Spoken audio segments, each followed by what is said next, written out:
Owning and writing a planner helps you to be more organized in your daily life. I usually design my own planners, so I just got a clear notebook with 80 pages with horizontal lines. And you can start designing the book how you want it according to your lifestyle. For me, it's very important to plan in advance. That means you roughly write down how you want your notebook to look like. So of course, let's start with the first page. And I think this page should be full of personal information in case of loss. And since this book will guide me through the next year, I just wrote down a little gratitude letter thanking the book in advance for its hard work. On the next page I will write down the most relevant information, like the timetable, and in my case at what time and what days I will train, meal prep or upload videos. Then I have another sections for ideas and goals, and here I use paper clips.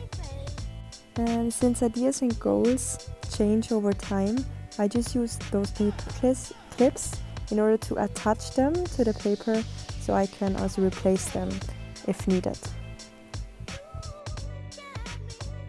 I think everybody should separate school or work from private life, because the priorities of the different part of your life can vary, but still you can track everything down on one glance.